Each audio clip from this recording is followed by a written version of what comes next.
Bonjour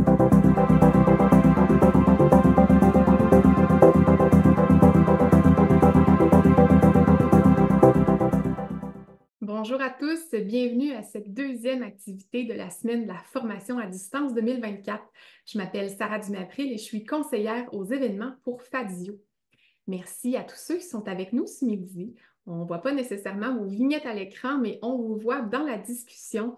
J'imagine que vous vous joignez avec nous avec votre dîner. Puis c'est toujours plaisant de manger en écoutant des discussions inspirantes. Donc, n'hésitez pas à nous dire bonjour dans le clavardage.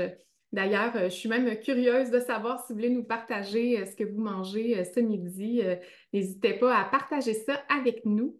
Je vois qu'on a des gens qui nous suivent d'un petit peu partout, donc Rivière-du-Loup, Rimouski, Sorel, Montréal.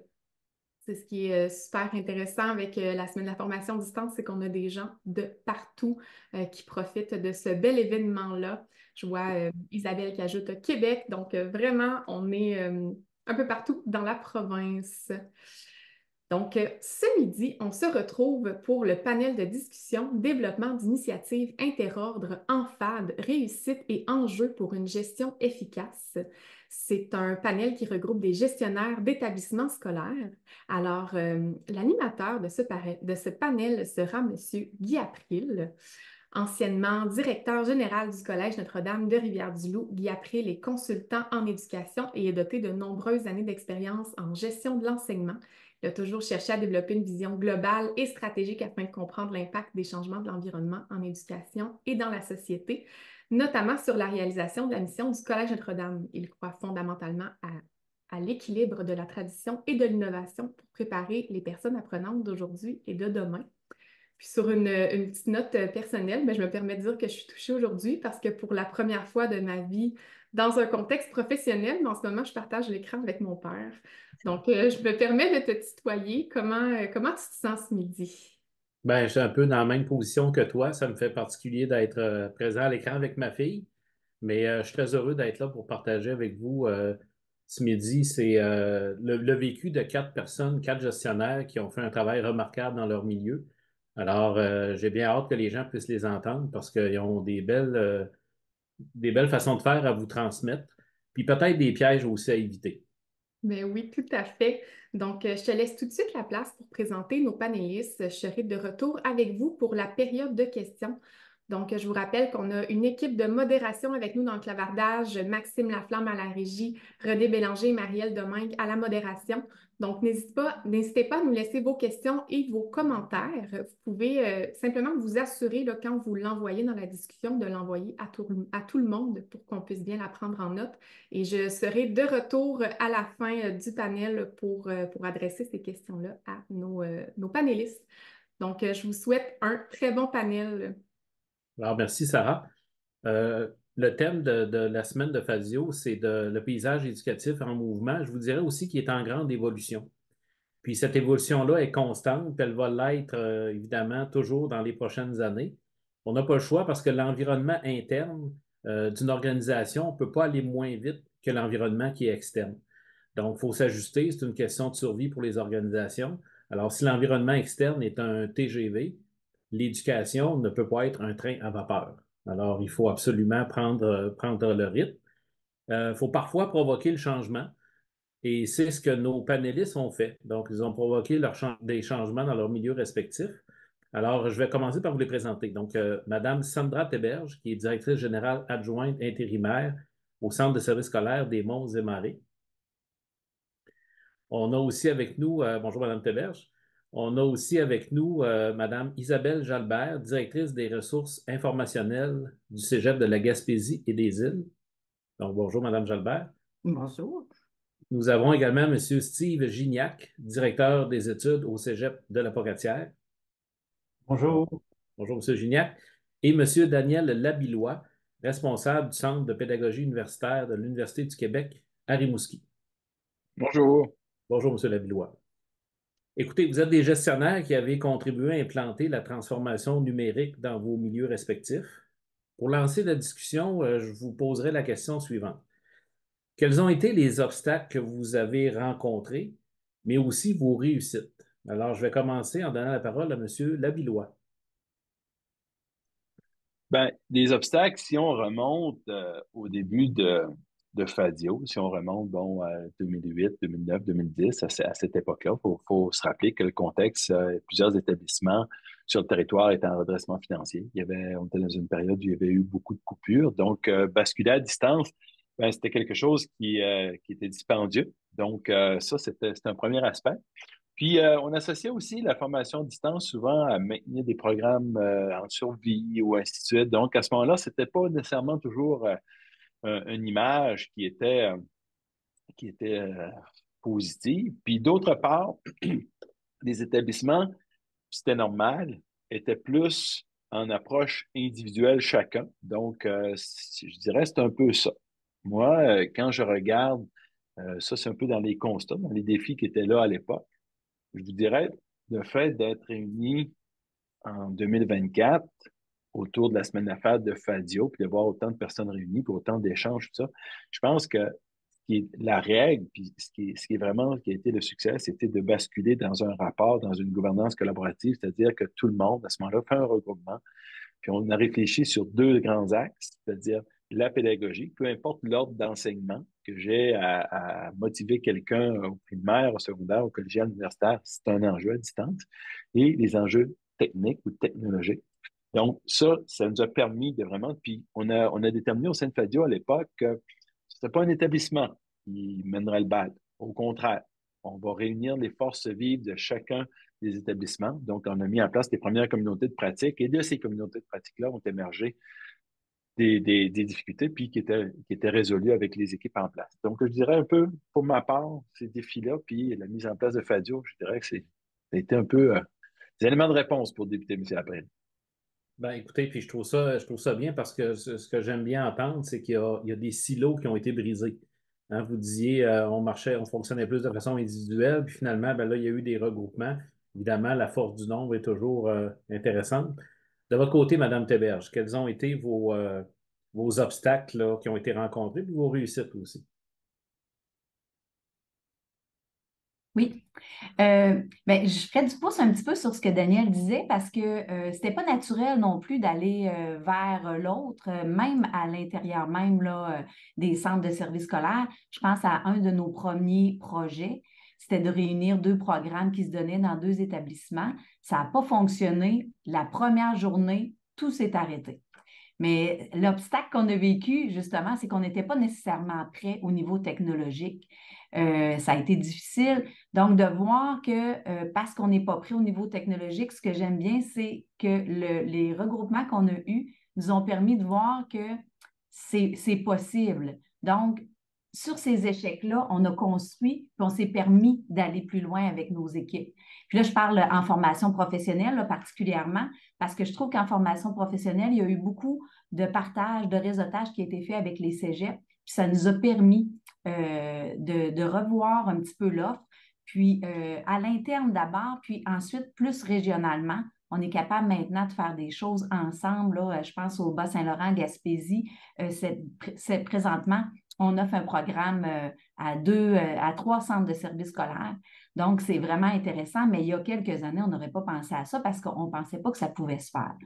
Un des obstacles qu'on a rencontrés du côté des centres de services scolaires aussi, c'est au niveau du secteur des jeunes, au primaire, au secondaire.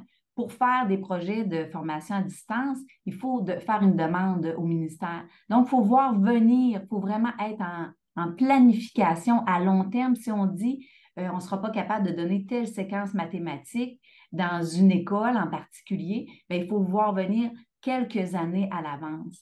Mais avec le réseautage, c'est ça la beauté de la chose, c'est que quand ça nous arrive, on est capable déjà de partir d'un projet qui existe, de l'adapter à la réalité de notre milieu, parce que même si les milieux se ressemblent, il reste qu'après ça, il y a un travail à faire avec nos équipes, puis on peut profiter et de nos échecs du passé et des erreurs des autres établissements aussi pour pouvoir aller plus loin en formation à distance.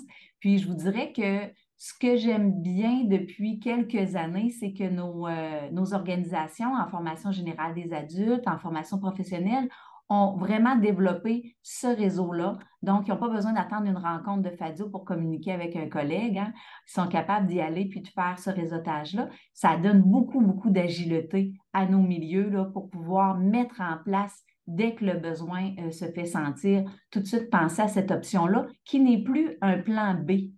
Ça, c'est vraiment intéressant aussi, là. Ça devient une bonification de notre offre de formation et non un plan B. Et tout ça au grand bénéfice de nos élèves et nos étudiants, encore une fois, parce que, écoutez, il y a qui aurait pu imaginer, il y a quand même, on ne remonte pas si longtemps, mais que la formation professionnelle puisse travailler de concert avec le collégial. Ça, c'est merveilleux. Puis vous parlez de réseautage, puis aujourd'hui, à la vitesse que les connaissances vont, ben, c'est essentiel de pouvoir avoir un bon système de réseautage puis d'échanger entre nous. Madame Jalbert, de votre côté.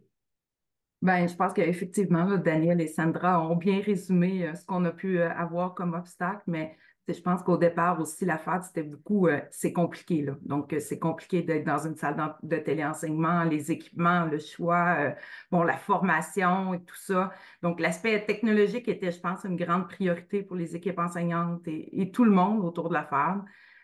Je vous dirais, on a beaucoup parlé, là, Daniel et Sandra ont bien résumé, je le disais, mais aussi l'enjeu, je pense qu'il ne faut pas oublier l'enjeu du financement, là.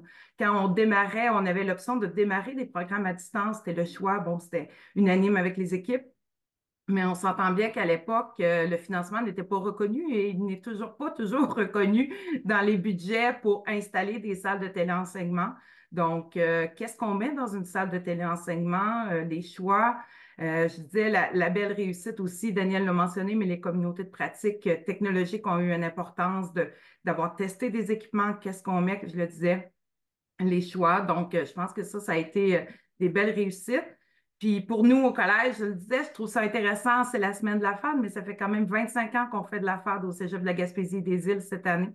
Fait que je pense que la FAD aura permis un beau rayonnement là, pour l'ensemble de la Gaspésie et des Îles, puis c'est ce qui permet, je pense, le développement. Très bien, merci. Monsieur Gignac, du côté de la Pocatière. Oui, ben c'est toujours intéressant de parler des réussites. Je vais vous parler des réussites en premier. Je vais inverser la question. Mais au niveau des réussites, je pense que l'arrivée de Fadio, notre adhésion à Fadio, là, c'était vraiment une des belles réussites qui nous a permis de sortir de nos organisations, d'aller s'alimenter, d'aller chercher des nouvelles idées. Ça a été des déclencheurs, des accélérateurs pour beaucoup de bonnes idées qu'on a pu implanter par la suite. La question des prêts de service, de la structure de Fadio, où on a de nos membres du personnel qui contribuent par leur expertise. Donc, ils ont des belles expériences amenées à Fadio et ils en retirent beaucoup. Donc, tout ce qui est le développement professionnel, je pense que c'est un bon coup dans l'évolution du numérique là, qui s'est passé avec Fadio de ce côté-là. Je ne répète pas les autres éléments qui ont été nommés par mes collègues, mais au niveau de notre principal obstacle là, que je me rappelle au début, c'était vraiment qu'il y avait une perception qui était ancrée que l'enseignement à distance était un enseignement de moins bonne qualité que l'enseignement en présence. Alors ça, c'est quelque chose qu'on a beaucoup travaillé et c'était vraiment par l'approche, par petits pas, vivre des petits succès. Je pense que ça, c'était des éléments qui ont été importants, qui nous ont fait progresser comme institution. Et comme Mme Jalbert aussi, nous, la formation continue avait déjà pris un virage il y a plusieurs années. C'était vraiment chez nous une question de survie pour prendre le virage à distance parce que nos classes, on manquait d'étudiants. Donc, ça nous a permis de développer cette expertise-là. D'avoir des enseignants, du régulier, qui partaient, qui allaient donner un cours à la formation à distance. Puis ça a permis de beaucoup démystifier, s'approprier les technologies, l'enseignement, la pédagogie et tout ça, et de revenir avec ses collègues aussi, d'être de bons relayeurs là, pour changer cette perception-là. Vous avez dit, M. April, au début aussi, que on est comme gestionnaire au cœur de la transformation numérique, pardon, mais comme gestionnaire, une des grandes forces, je pense, de mes collègues également, c'était de rassembler, de mettre ensemble parce que seul, on peut vouloir aller bien, bien loin, là, mais pour y aller loin, on a besoin d'être tous ensemble. Donc, je pense de mobiliser et de fédérer tout le monde dans l'organisation. C'est un autre élément qui est intéressant et important. Ben, écoutez, vous mettez la table justement où on voulait aller par rapport à ça, parce que la transformation numérique, c'est un changement qui est extrêmement important. Puis, vous disiez tantôt, hein, au départ, les plateformes n'étaient peut-être pas aussi efficaces qu'elles le sont actuellement, donc ça pouvait faire peur. La technologie pouvait freiner bien des gens. Puis, comme on sait, quand on veut implanter des changements, ben, les facteurs de succès vont passer par, moi j'aime bien l'acronyme là, CAPT. Le C qui veut dire faut amener nos gens à comprendre où on veut aller, ce qu'on veut faire avec tout ça. On veut les faire adhérer. On veut qu'ils participent. On veut aussi qu'ils soient capables de faire leur transfert d'habitude. Il faut qu'il y ait un apprentissage qui se fasse, puis on veut que ça continue à évoluer dans le temps. Moi, j'aimerais bien vous entendre sur les stratégies justement que vous avez utilisées pour aller chercher votre monde. Parce que c'est le gros défi, peu importe le changement qu'on entreprend, peu importe l'entreprise ou le domaine, dès qu'on parle de changement, ben, on s'attend toujours tout de suite à une certaine résistance. Donc, j'aimerais ça savoir dans vos milieux respectifs, comment vous vous y êtes pris justement pour aller chercher l'aval de vos gens puis faire en sorte que ça devienne un succès. Peut-être commencer avec Mme Jalbert sur ce sujet-là. Mais écoutez, je pense que le message, c'est vraiment l'adhésion des équipes puis la volonté des équipes, là. Tu sais, je le disais, faut que ça parte des départements, de cette volonté d'aller en formation à distance. Si c'est imposé par la direction ou une décision de la direction, je pense que je disais, l'image, c'est mieux de freiner des équipes qui veulent développer que de pousser des équipes à développer, là. Donc, je pense que c'est vraiment la base, il faut que ça vienne des équipes. Puis, Comment vous avez fait ça chez vous? Comment vous y êtes arrivé à ce que ça parte de vos équipes, justement? ben, c'est sûr que le développement de la FAD, on l'a dit tantôt, là, c'était vraiment visé souvent pour les programmes en difficulté. Fait que le constat qu'on fait avec des équipes, souvent, ben, c'est que c'est un programme qu'on n'a pas d'étudiants pendant plusieurs années, quelques années, puis là, on se dit, bon, ben, qu'est-ce qu'on fait? C'est-tu le virage? Est-ce qu'on suspend le programme? C'est quoi les orientations qu'on prend? Donc, la FAD a été, je vous dirais, une des options dans quelques programmes en difficulté qu'on avait. Puis là, c'est là le constat des équipes, c'est on ferme, on n'a pas de tâche d'enseignement, si je prends pour les enseignants, ou on se retrousse les manches puis on regarde c'est quoi les possibilités. Donc, on a quand même fait, je vous dirais, je le disais, là, ça fait 25 ans, donc on a quand même fait, je vous dirais, quelques petits cours, des formations avec des partenaires. Tu sais, on a fait un programme d'aquaculture qui n'est pas le plus facile, je pense, à faire en formation à distance, travailler avec du vivant. Je regarde Daniel parce que Daniel était au cégep à l'époque, donc c'est vraiment des rencontres d'accompagnement, vraiment avec les enseignants, de tant l'aspect technologique, mais aussi vraiment tout démystifier, là, qu'est-ce qu'on peut faire avec les enseignants, les suivre pas à pas, des rencontres d'accompagnement dans les premiers cours. Il y a un technicien qui pouvait être là à chaque début de cours pour dire aux profs, ben, si tu as un problème technique, je le disais, parce que souvent, c'était vu comme étant compliqué de faire de la FAD. Donc, l'aspect technologique stressait beaucoup, excusez-moi l'expression, mais stressait beaucoup les enseignants dans leurs premiers cours. Donc, je pense que toutes les ressources d'accompagnement qu'on met autour, là, les CP, les techniciens qui soient là, je pense que ça rassurait notre équipe enseignante.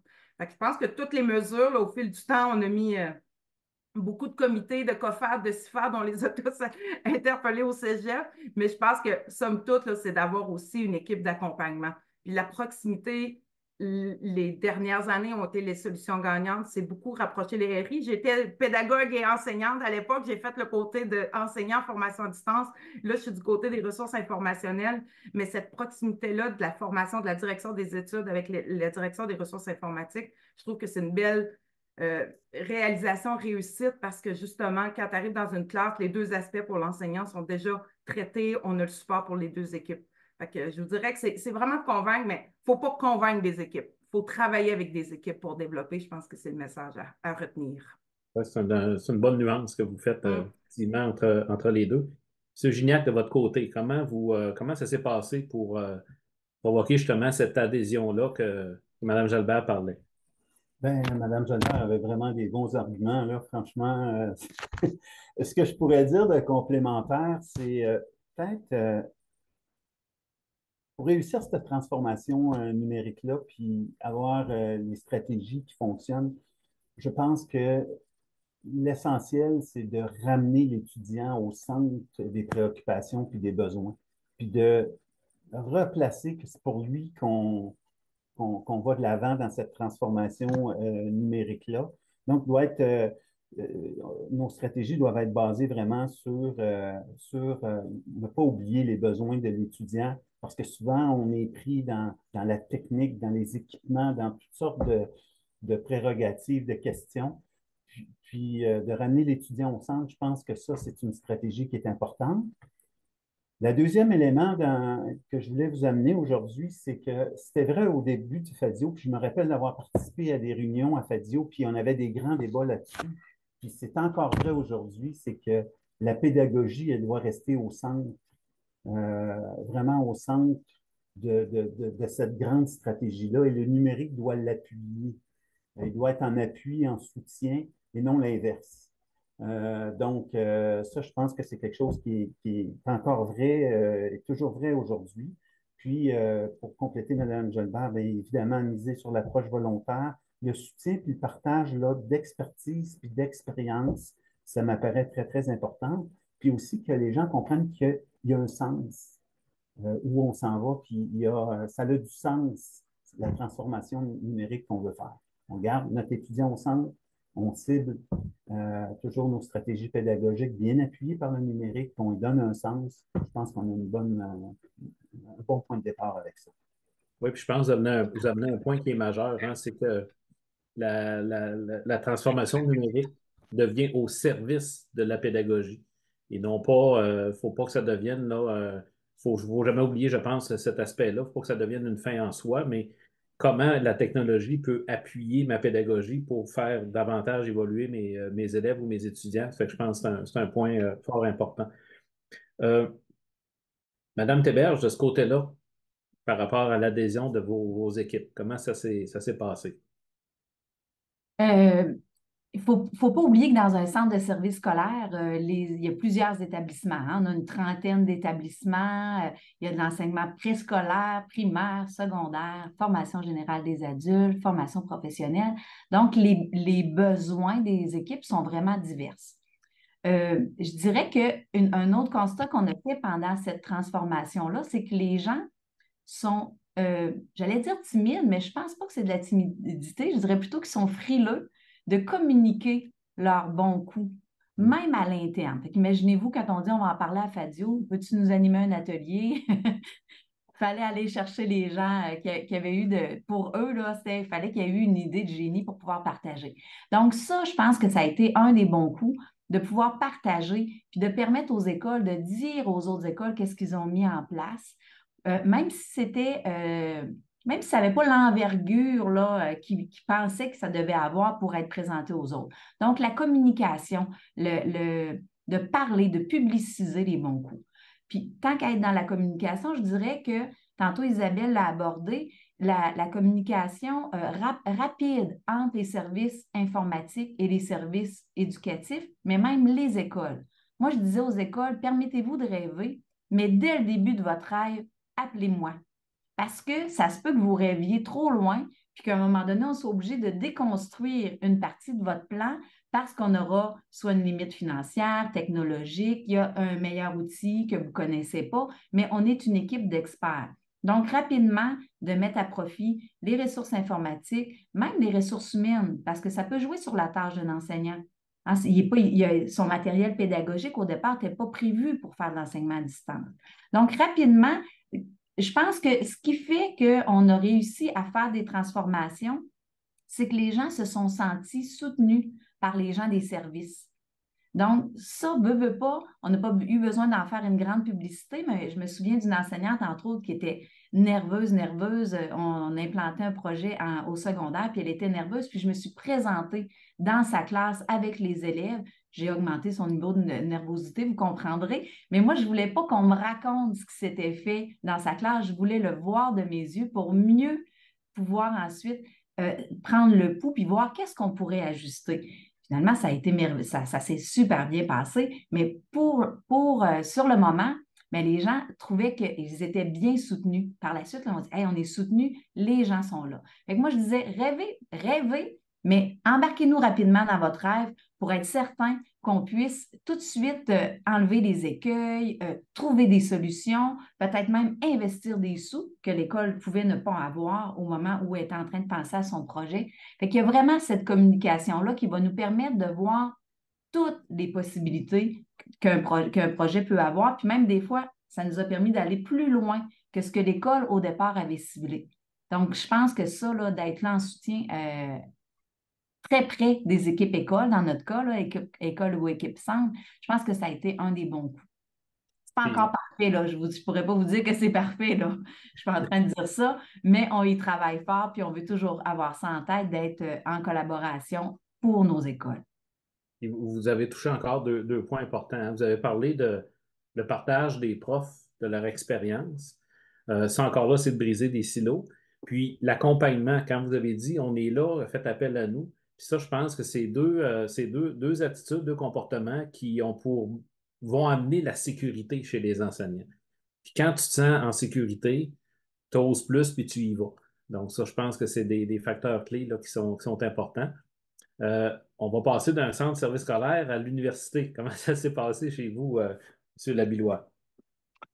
Peut-être dire, moi, je veux toujours reprendre un petit peu, quand on parle de la formation à distance, ce qu'on avait vécu dans la pandémie, pour moi, c'est extrêmement important de rappeler que c'était une formation à distance d'urgence. OK? Ça, c'est extrêmement important parce que la formation à distance, pendant la pandémie, bon, il y a des gens mais on était dans une situation d'urgence extrême. La formation à distance, c'est quelque chose qui se planifie. C'est quelque chose qui se réfléchit, qui se structure. Puis ça prend un certain temps.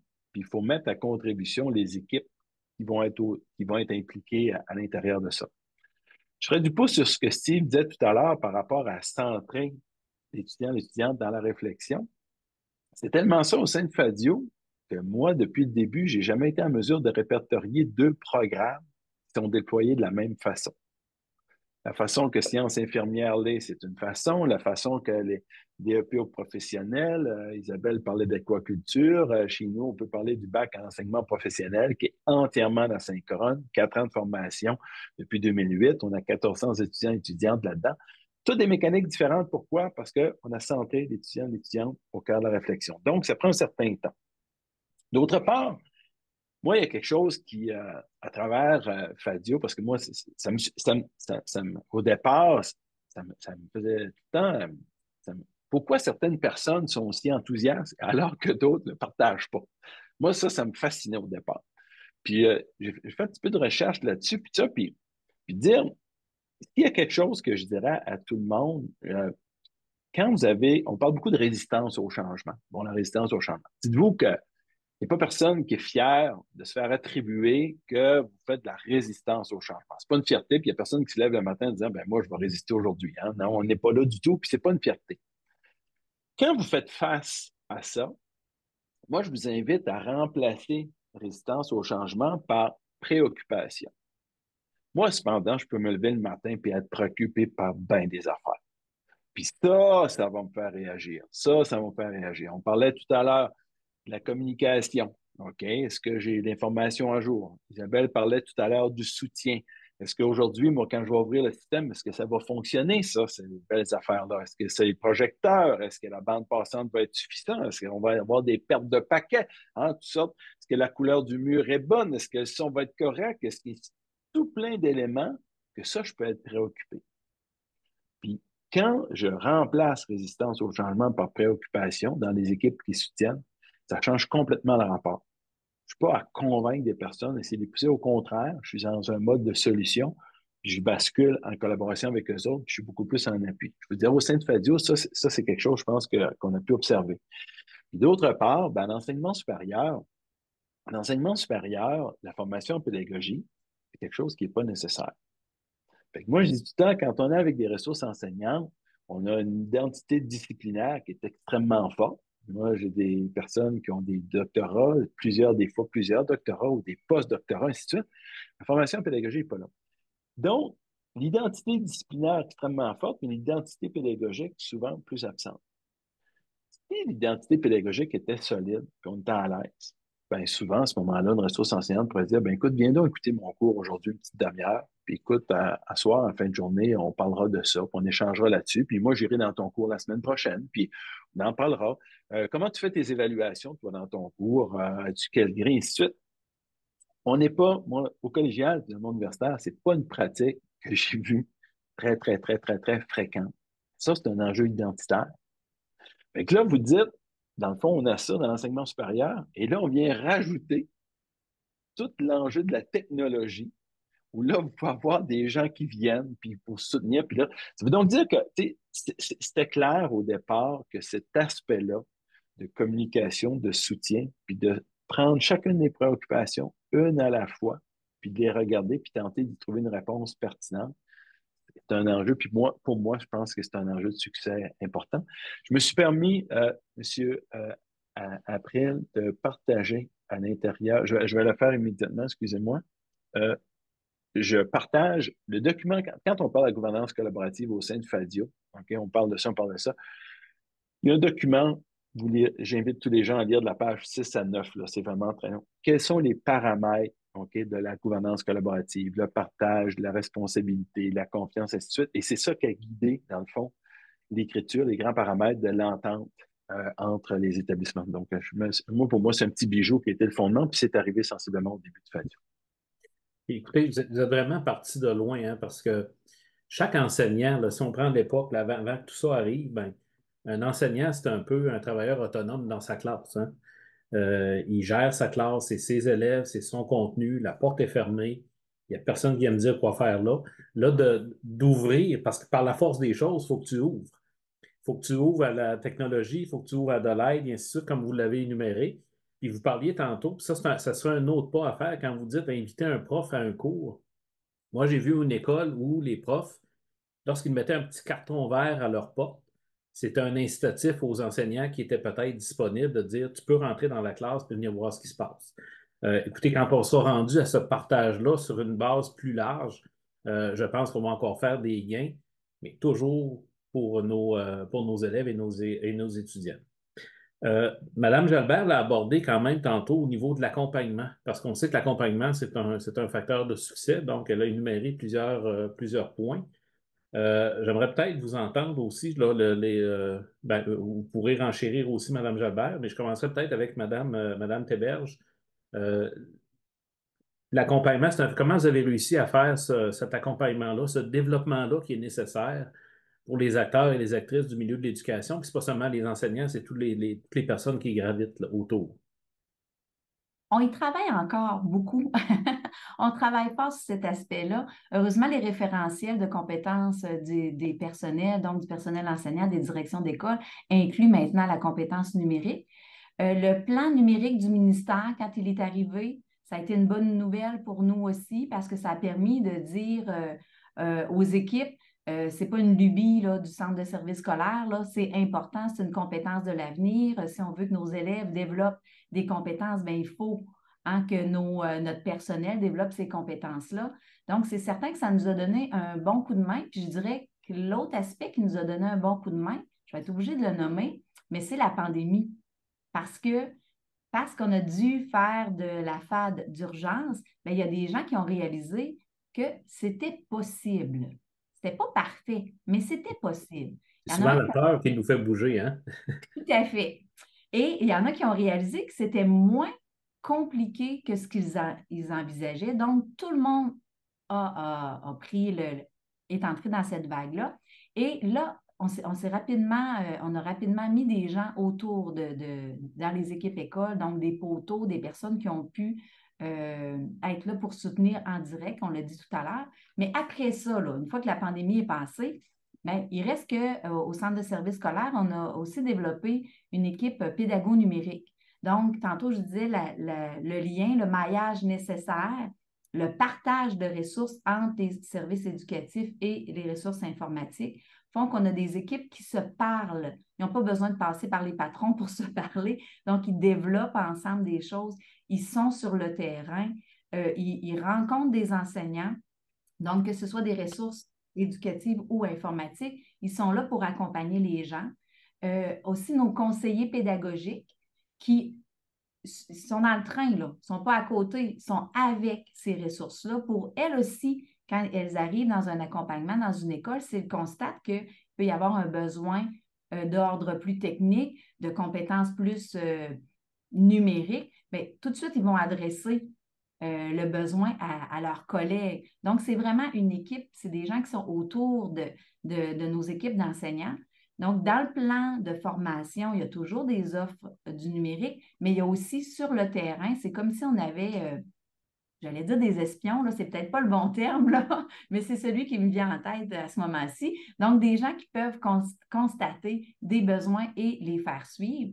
C'est certain que nos conseillers pédagogiques RICI, là, au secteur des jeunes et en formation générale des adultes et IFP, on appelle ça les RICI, bien, ces gens-là, ils ne peuvent pas faire ça tout seuls. Donc, ils ont vraiment besoin des conseillers pédagogiques, des gens qui sont directement dans les établissements. Donc, je pense que vraiment cette collaboration-là nous a permis de bien développer les compétences.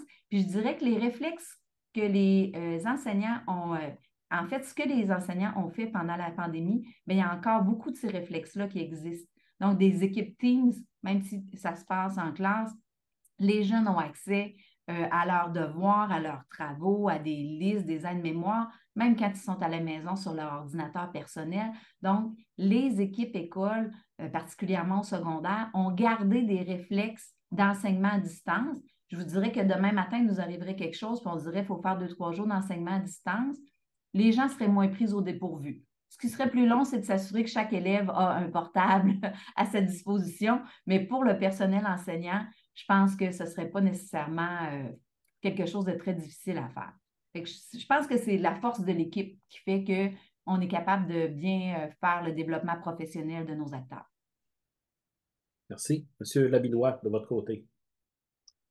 Bien, c'est-à-dire, moi, je vous dirais, le soutien des ressources enseignantes, je vois ça en 3 temps. OK? Puis je ferai comme un petit graphique. Dans le fond, si on met les efforts, on met le temps, dans un premier temps, c'est de construire une relation de confiance. Ça donne, moi, ce qu'on a pu voir, moi, en tout cas, ce que j'ai pu voir dans mon quotidien, ça donne strictement rien de proposer quelque chose à quelqu'un s'il n'y a pas une relation de confiance qui est établie. Comment bâtir une relation de confiance? Mais s'assurer que j'ai bien compris la situation de la personne. J'ai bien entendu toutes les préoccupations. Puis, est-ce que je serais capable de verbaliser tout ce qu'elle ressent à quelqu'un d'autre? Si je m'en vais voir d'autres services, que ce soit l'informatique, ainsi de suite, est-ce que j'ai cette représentation fine-là? Ça prend un certain temps. Par la suite, là, on va faire une proposition d'expérimentation. Puis là, je vous dirais, moi, les ressources enseignantes, je les trouve fascinants là-dedans parce que je les compare à des lecteurs optiques. Quand on va leur proposer une solution, OK? Vous savez, en gestion de projet, il y a le triangle magique. Il y a un triangle avec 3 points. Il y en a une, c'est le temps. L'autre, c'est le budget, le coût. Puis le troisième, c'est la qualité. On vous dit en gestion de projet, si vous voulez être champion, restez dans le triangle. Dès que vous échappez un morceau, ben, une ressource enseignante, là, quand vous allez lui faire une proposition de solution, elle va vous analyser dans une fraction de seconde. Ça va me prendre combien de temps? C'est-tu bien compliqué en termes d'effort? Puis ça va donner quoi dans la classe en termes de retombées? OK? Donc, je change. Fait que ça, je vous dirais, si vous êtes capable de proposer quelque chose, il va rapidement avoir un impact, ce ne sera pas trop compliqué. Puis je vous donne l'exemple. Prenez l'exemple des télévoteurs. Il y a une période, j'entendais des étudiants qui disaient, Daniel, ce serait le fun, t'arrêtes de donner des ateliers aux ressources enseignantes sur les télévoteurs parce que là, on en fait dans tous les cours, presque tous les jours. Tu sais, ça fait que c'est un peu comme la période du brocoli. Tu sais. Puis, fait que l'expérimentation, le deuxième temps. Puis le troisième temps, je vous dirais, c'est l'émancipation. Puis là, ça, je vous dirais, c'est quelque chose au sein de Fadio que la semaine de la FAD, la rencontre des partenaires, les camps FAD, tout ça nous ont permis de faire. Quand on expérimente quelque chose à distance, puis tout à l'heure, là, Sarah et Isabelle en parlaient, il y a des ressources enseignantes qui ont expérimenté des choses, qui ont fait des choses extraordinaires. Mais pour eux autres, on leur a pas dit que c'était bon. Fait qu'on leur a pas, mais il faut leur donner une tribune pour qu'ils puissent se présenter. Puis quand ils voient que leur père leur dise Waouh, t'as fait ça, ben là, on vient d'un peu de cristalliser une posture, qu'on a des mentors, on a des ambassadeurs. Et ça vient alimenter tout le sentiment d'auto-efficacité. Ça vient aussi faire que quand on a des personnes qui participent comme ça, c'est que je vous dirais, quand on arrive à un problème, moi j'ai vu des équipes faire des choses, des miracles extraordinaires. Dans une résolution de problème, ils sont complètement pas en frein. Ils sont davantage, je veux dire, en mode, on va trouver une solution. Donc, moi, je vous dirais, construire la confiance, l'expérimentation en respectant mon petit triangle, puis par la suite, donner une tribune à ces gens-là pour qu'ils puissent témoigner, démontrer qu'est-ce qu'ils ont fait. Ça, je pense, c'est les 3 méthodes pour éviter, j'appellerais ça ma théorie du tie wrap. Là, je dirais, je suis un peu démodé, là, mais moi, je vois beaucoup, tu sais, comme des petits attaches de plastique. Ces gens-là, à ce moment-là, vont faire des clics. On ne sait pas s'ils vont en faire d'autres, mais ce qui est clair, c'est qu'ils ne reviendront pas en arrière. Fait que c'est un peu le modèle que je proposerais. Un bel exemple. Il n'est pas démodé, votre tie wrap, je trouve. C'est encore très utile. Monsieur Gignac, de votre côté, concernant l'accompagnement.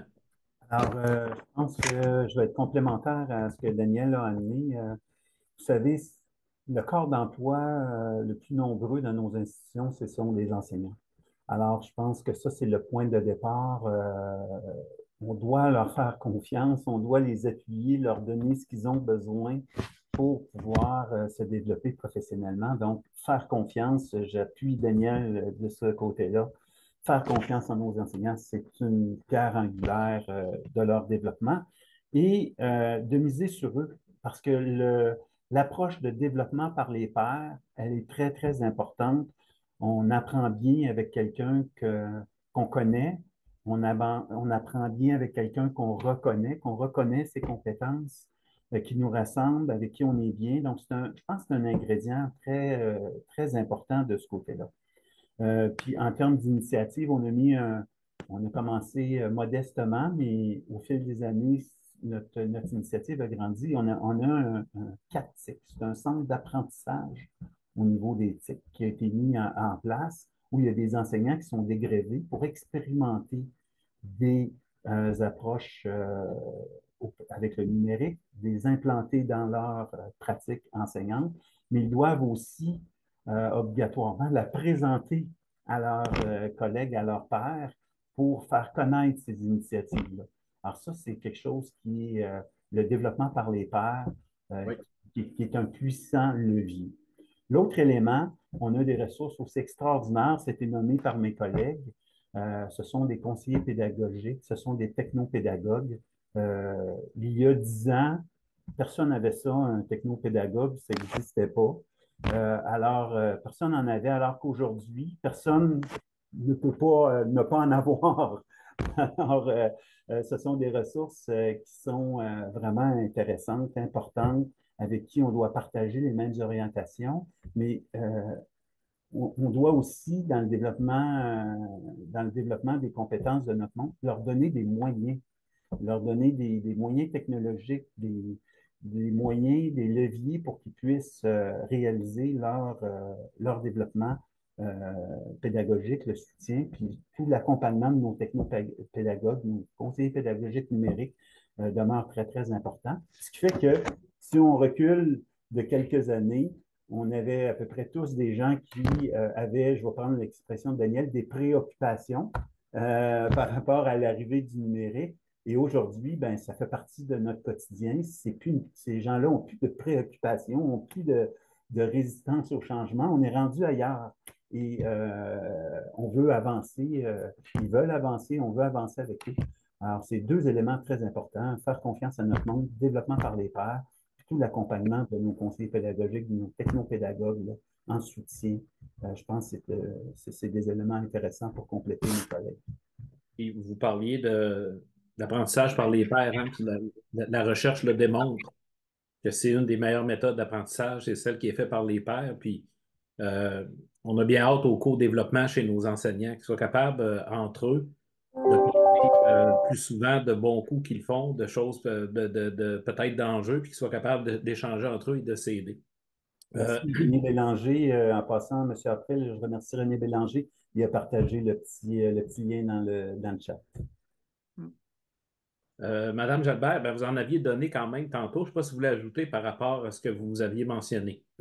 Ben, je donnerais peut-être juste un exemple de qu'est-ce qu'on a fait, je dirais, dans les dernières années, qui a quand même des retombées importantes là, sur l'accompagnement. Là. Je ne répéterai pas ce que les collègues ont dit, mais un moment, on a fait une grande réflexion au collège. On a quand même beaucoup de départements qui font de la formation à distance.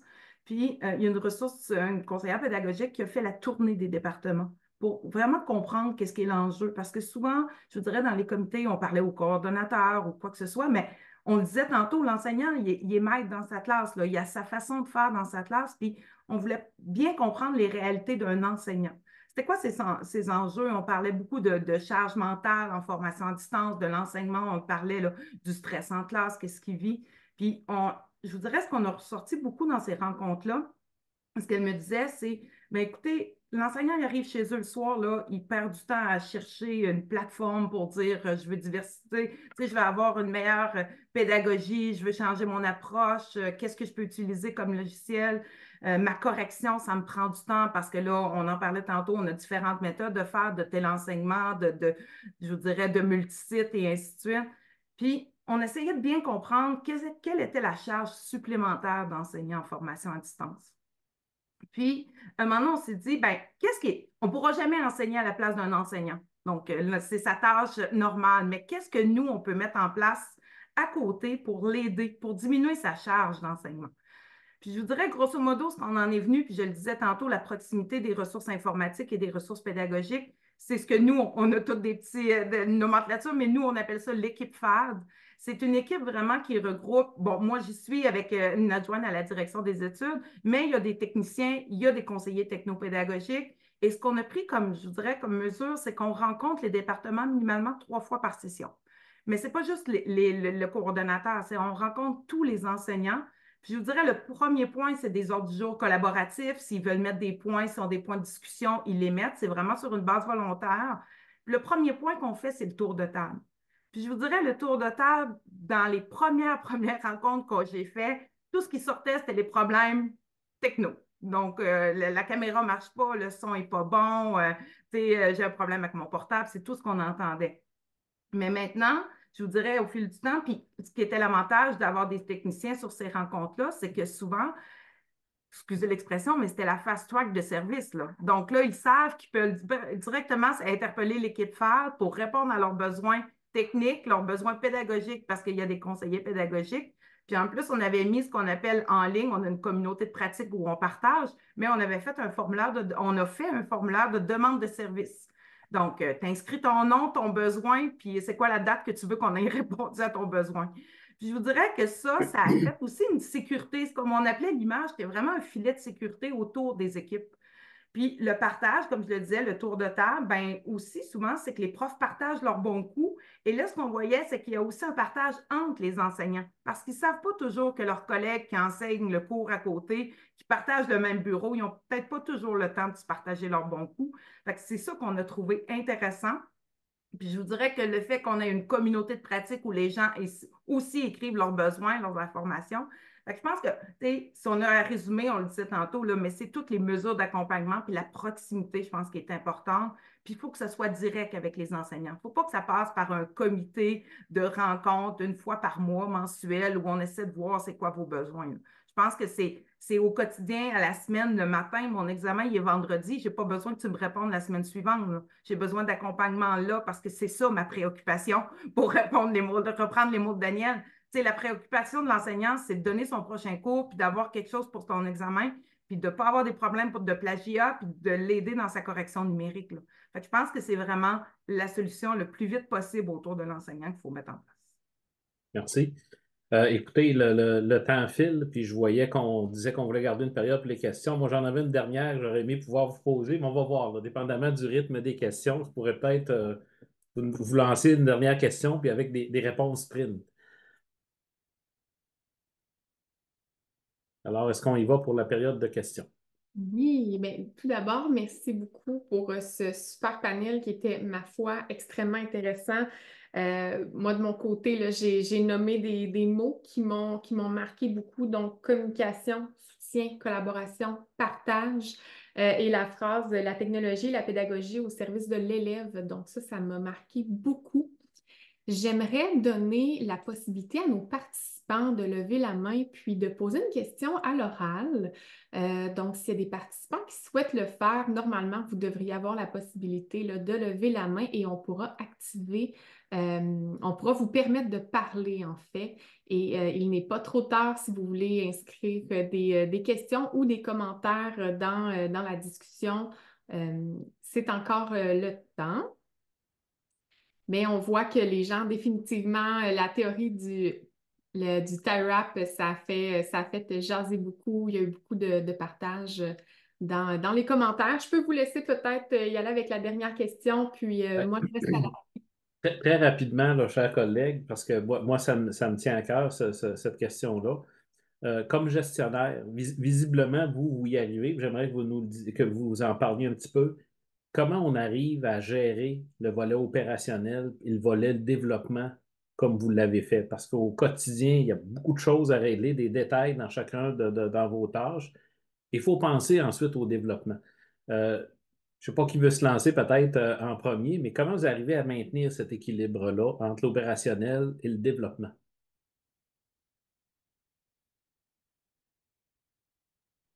Je ne sais pas si Daniel, tu veux Steve, moi, je pense que Steve veut y aller, mais il a Oui, ouvert son micro. Je te laisse aller, Steve, j'irai après. J'ai fermé mon micro au lieu de l'allumer. Alors, très, très rapidement, je pense que c'est vraiment important de l'écoute puis le travail d'équipe. C'est un cliché, là, mais très, très rapidement, il y a un exemple qui m'est venu.